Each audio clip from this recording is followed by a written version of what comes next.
Would you like to see two $500 shears sharpened only with a Waterstone? No machine, just a Waterstone. That's what I've got here to show you. Now, if you think you're going to watch this video and learn how to sharpen your shears using just a Waterstone and not spending the money for, like, this machine here is $3,600. And you think, oh, gee, I can do this in the salon. That's not what this video is about. Let me read you the letter. It says, hello, Miss Bonika. By the way, my name is Bonnie. Bonika is the name of the company, but that's okay. How are you doing? I'm enclosing two convex scissors for sharpening. I tried to sharpen them on a Waterstone, but now the tips of the scissors do not cut anymore. I think that I should have used a strop. Oh, that's the only problem he had. Oh dear. These scissors are both over $500. Yeah. So I'm a little upset about that. Just a little.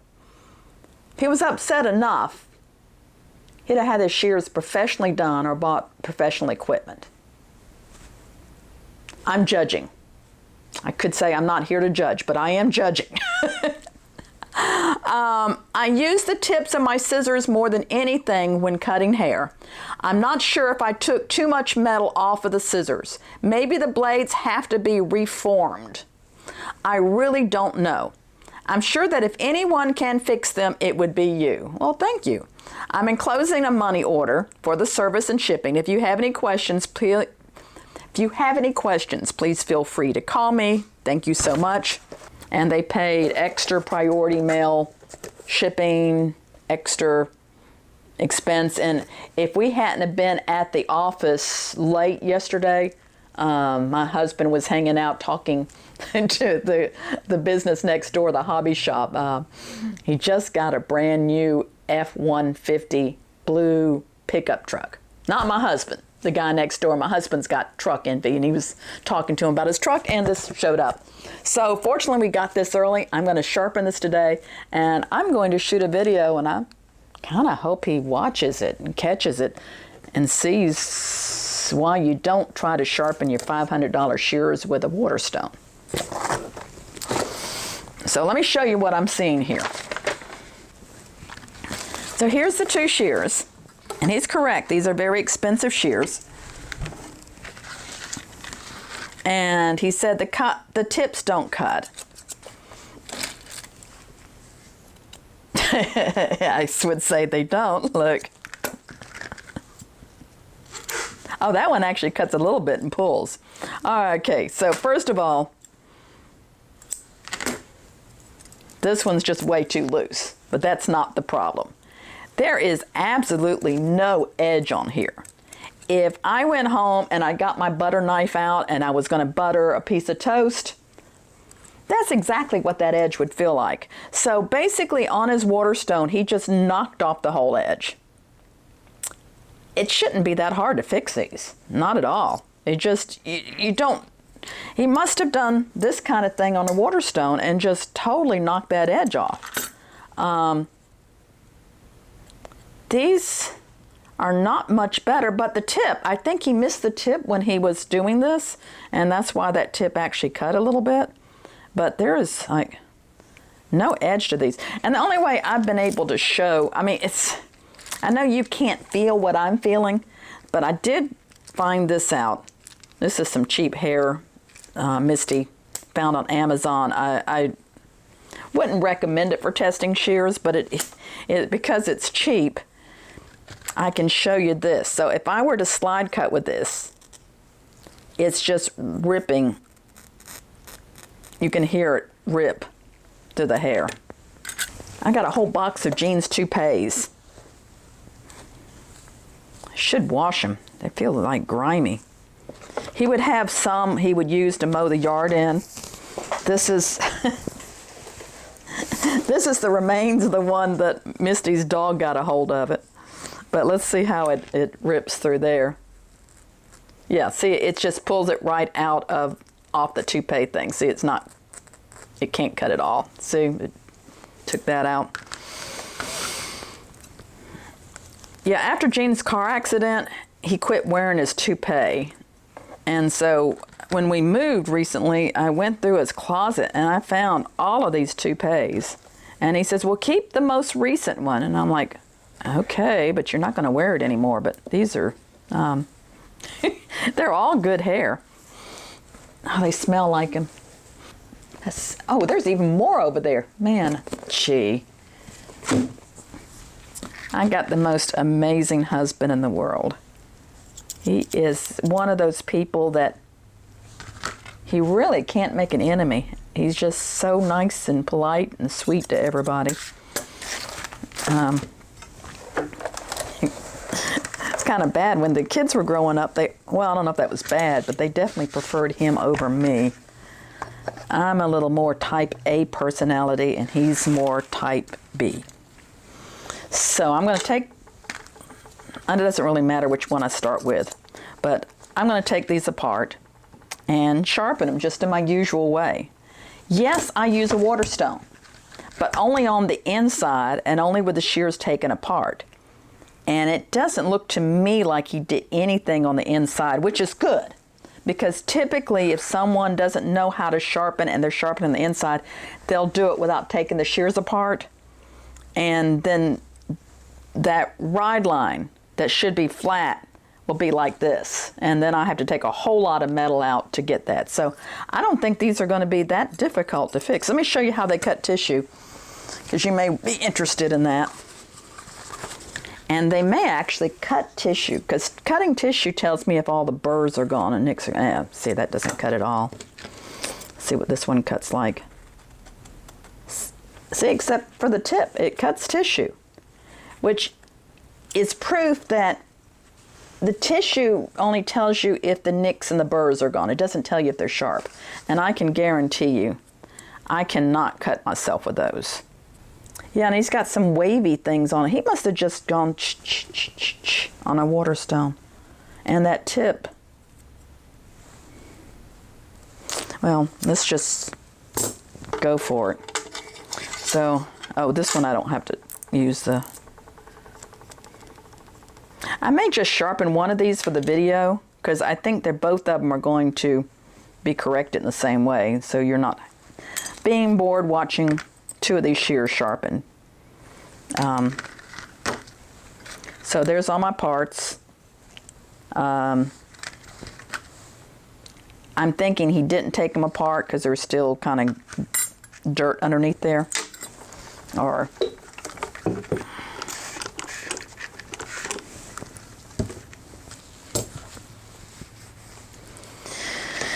so the moral of this is, if you're watching this video thinking you're going to learn how to sharpen your own shears in your salon or in your home and save yourself or your spouse a lot of money, I need more water in here,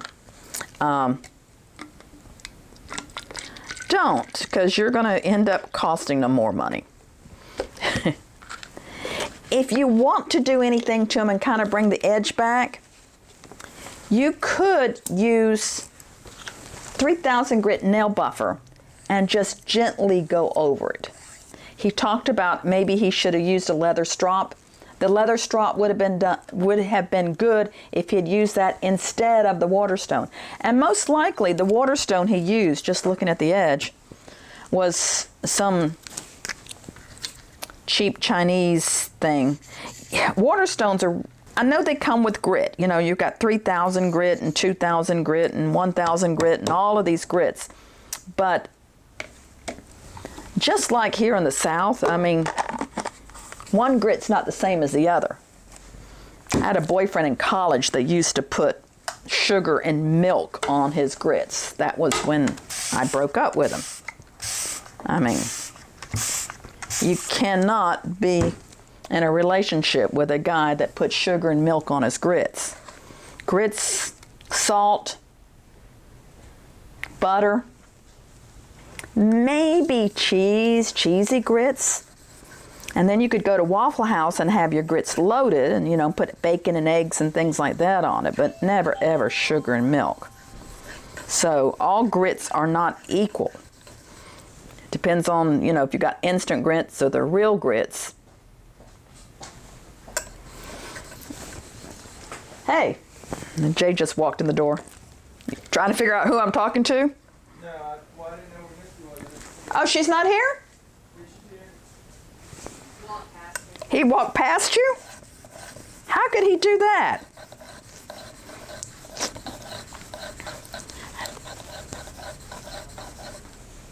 Okay, so looking at the ride line. I put the red on here to see if I got it. Looks like I got to work a little bit more up here.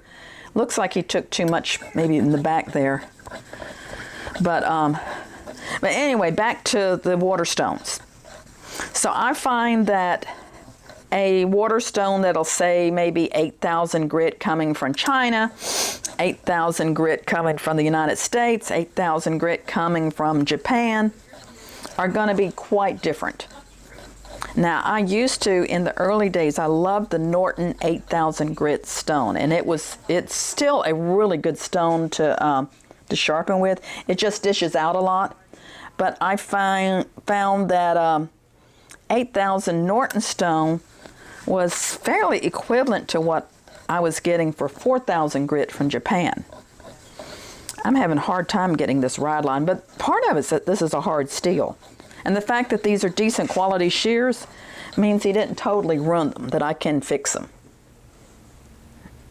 Okay, I've got a ride line all the way down. Let me double check that one. Yeah, that one looks good. This one might be a tad out of alignment, but I am not going to fix it.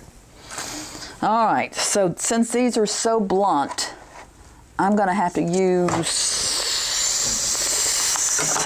And normally if I were going to sharpen these and no one else had messed them up first, I'd probably do them at 50-degree angle, because that's about what they are in the factory. But I'm going to do these at 45 because I know I've got to take off a lot of metal to get his edge back. I had a lady that came for training and one time, and our Waterstones run around $100. Our Kitayama, which is our starter stone that we usually we import those straight from Japan. We have those a little less expensive. But she bought something off of eBay or Amazon or something online that was from China, and was trying to do the ride line on it. And even though it said 8,000 grit, it just, you could see all the scratches in it. So I'm going at a pretty good pace. I'm rocking it. I'm not staying right at the edge because I want to make sure I recreate that convex shape, which he knew these were convex edge shears. Okay, I'm starting to get a burr. Not at the tip. I want to kind of do a little bit of slower rolling to the edge. Getting warm on my hands.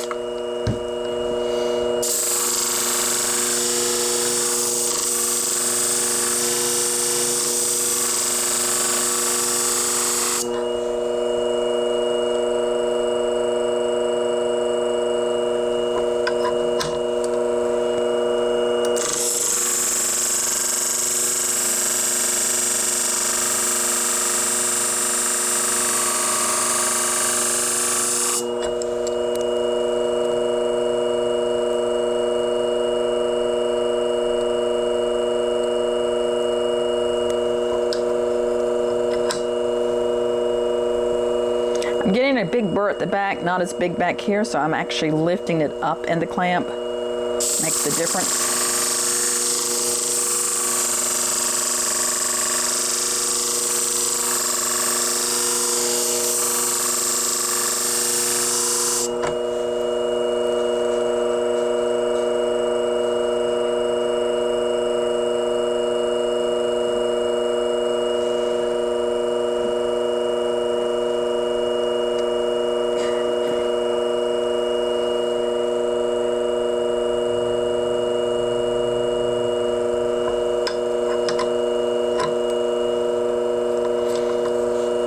might do a little freehanding just because I've got a little bit more to work on. I'm not coming to the edge. I'm just sort of reconvexing these. She said reform the edge.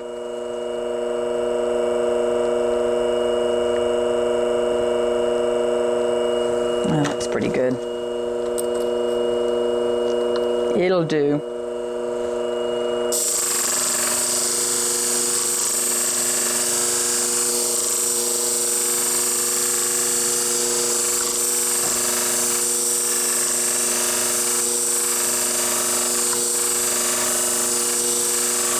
And I have my fingers on it. It gets a little warm.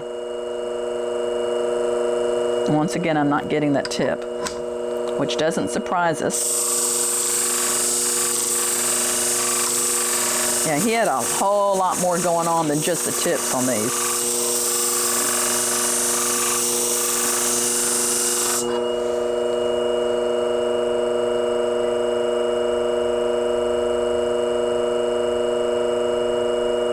I might have been able to get these up to 50 degrees. We'll see. I'm going to knock this off and kind of layer these. When you get something you've got to work on a little bit more, sometimes you can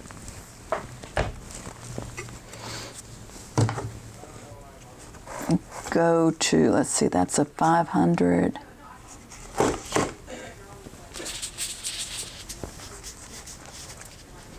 This is worn 600. And I had somebody ask me yesterday about the swarf erasers. That'll clean these up a little bit.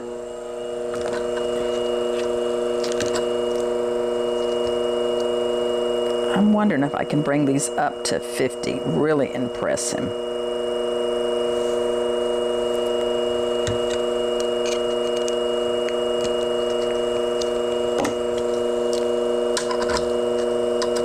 Because these better shears like this will hold that angle.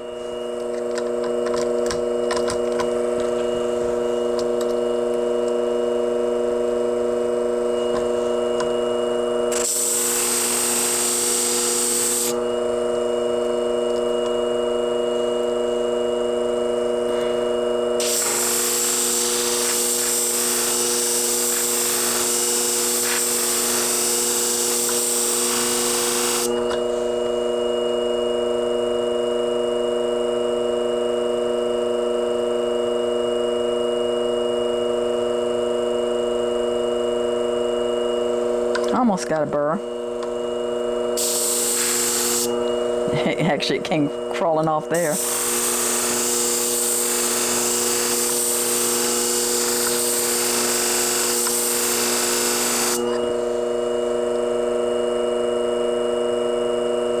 Coming off on my fingers. Little tiny thread of a burr. So I'm looking more than I am feeling on this because that burr is so teeny and fragile. If I go to feel it, it just comes off on my fingers.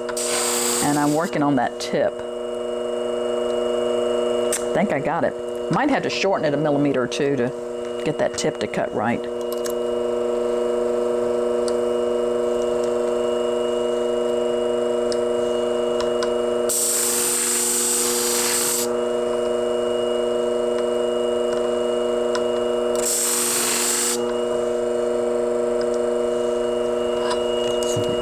My stop here. I've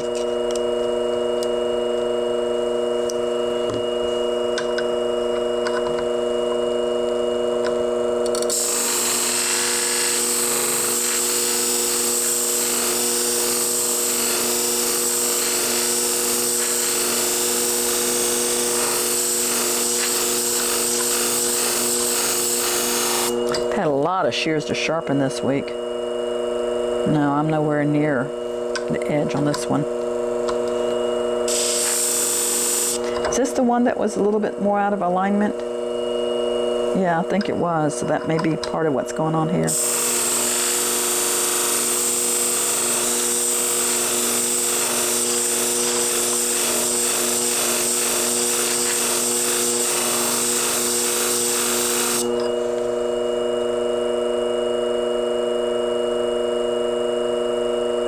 little burr here, not any of the rest of the blade. May have just worn down this plate a little bit. Let me clean it up some. Get the metal out of it.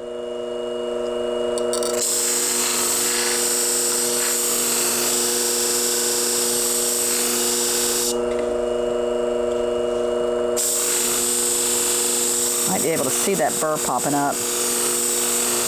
Just like I can right here and there. But I'm not seeing it back there.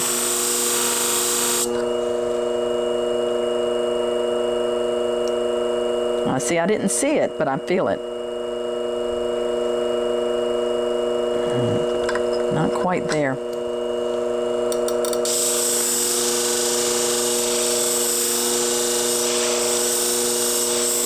Trying to work on that tip.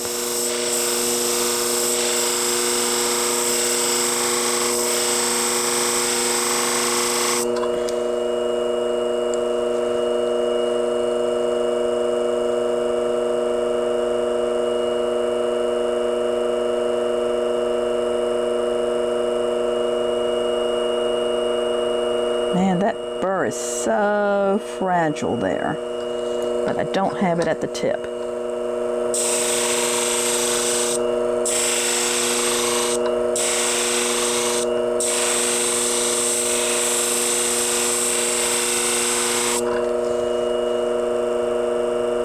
I got it. Hot, but I've got it.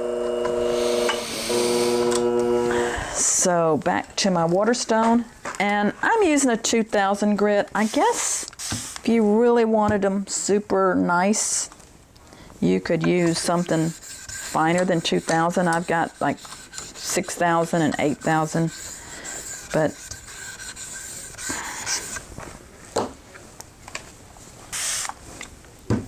the 2000 grit seems to work pretty good for me. That little teeny tiny fragile burr is gone. I see it coming off there. It looks like hair. See?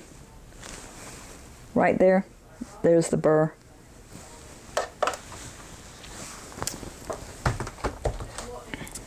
Now, polish. I really need to bless myself with a new polishing pad. That's looking a little loved and used, sort of like me. I'm setting my detente so that I'm not rolling all the way to the edge. And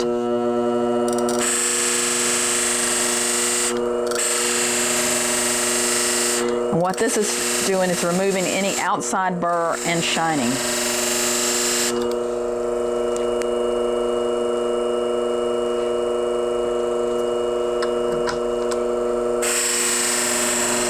And I didn't add any more polish or diamond spray to it because this thing is pretty well coated.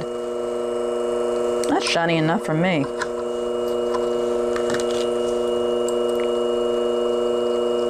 That has never been my, not only my strong suit, it's never been my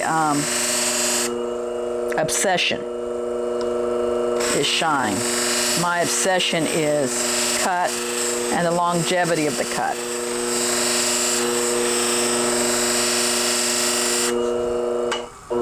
Okay, let's put this little baby together and see if sharpening with a $3,600 Cymac is superior to sharpening with a Waterstone alone. And I'm not feeling, what I'm doing is I'm going on this microfiber cloth as I'm wiping off, and I'm feeling to see if there's any roughness, which is burr left behind, and there's not. Really need to clean up this stuff here. Okay, this had a couple of interesting washers. Little plastic washer on the back. Square peg goes in the round hole. I think I need to have t-shirts that say that. What do you think? Square peg, round hole. Then this one goes on next. So this has a couple of interesting things. has two of these little pieces. This has a nipple down. Now this is a little different screw than what most of you have seen. And then this one goes with a little nipple up. And then this screws into place. There's always new types of screws out there. And I'm clicking it till it feels like it's adjusted right. Then I'm going to do one cut. And I knew that tip might still pull. Told you I might have to shorten it. Then I'm checking the adjustment. I like it where it just moves. I worked with, oh, this needs a bumper too.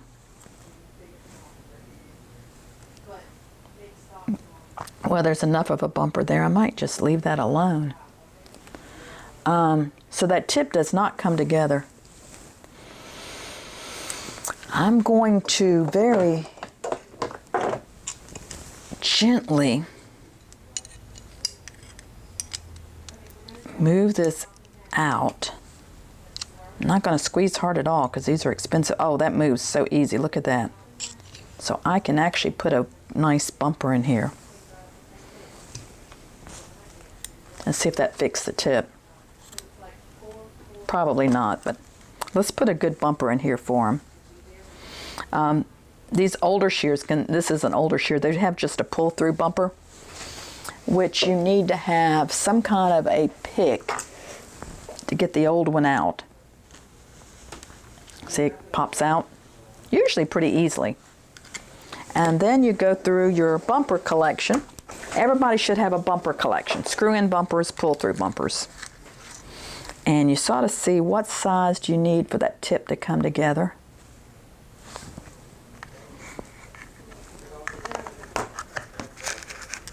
Looks like it's a little bitty one.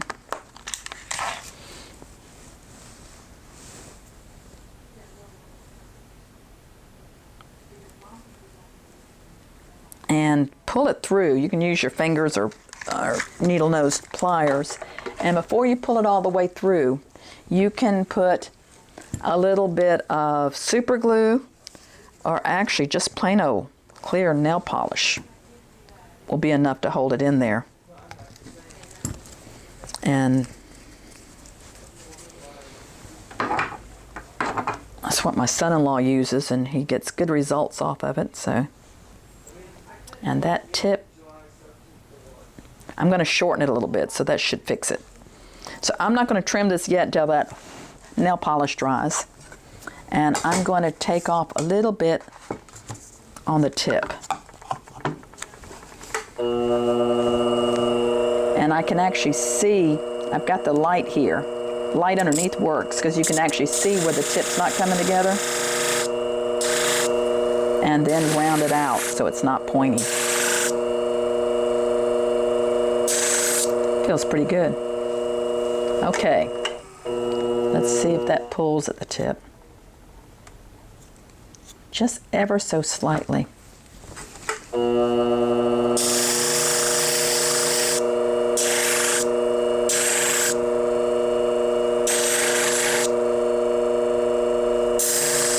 We're talking about millimeters. Millimeters. Micromillimeters. I'm taking off here. See, that still pulls.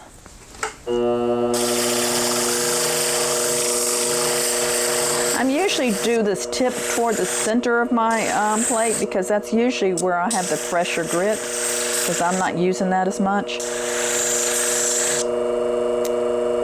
Because doing this with a lot of pressure down can really mess up your plate and your pads. And I'm cheap. Even though these pads don't cost much, it's still pulling a little bit there. Let's see how it cuts wet. We didn't try it wet before, did we?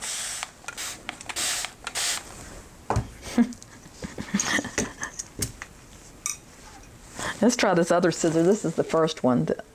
See, it doesn't cut wet at all. Let's see what this one cuts like wet. Thumb out. There's something right there. And it's a little bit of fuzz ball right there on the end. You take that fuzz ball off. And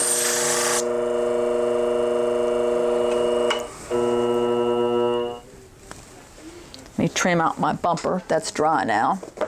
Razor blade, a knife. I have old cuticle nippers, which have become very, very dull. Anybody know a sharpener?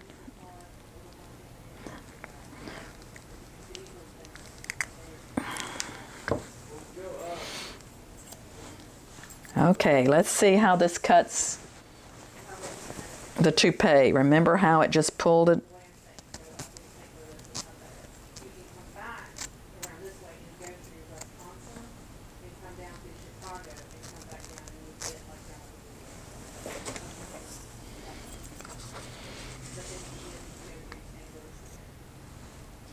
Still, do you see how it pulls at the tip?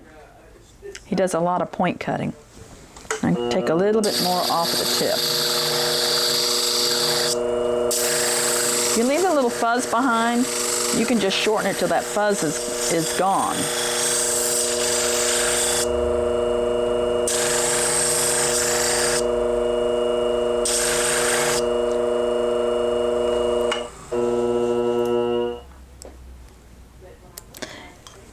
On the customer, I might not work this hard on the tip, but he says he's a point cutter. So let's see how this does point cutting. Thumb out, just least pressure possible. A little oil on them.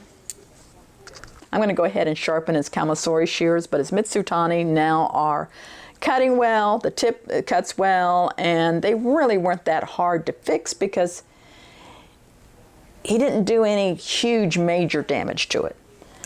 If you are determined to do some sharpening of your shears at home or in the salon and you don't have the equipment, don't do too much and only do one shear at a time. And then if it doesn't cut and it doesn't work, don't go work on all your other shears or your buddy's shears, okay? There are professionals out there that have been trained, that have paid for their equipment, have flown to wherever they needed to be to get the correct training. And it's like, if you're a hairstylist, you've got customers that try to cut their hair at home or try to do home bleaching or home color, and then they come to you to fix it. That's the same way with us. We're professionals. So don't try these things at home. If you do, just a little nail buffer, just a little smoothing, but don't take your edge off. Public service announcement. And don't try sharpening your shears at home. Leave it to the professionals. And we do sell the sharpening equipment. We do train sharpeners. We're not the only ones out there, but there are some very good professional sharpeners throughout the world. And find them. And if there's none in your area, send them to me, send them to someone that knows what they're doing. They're just some things you just don't try at home.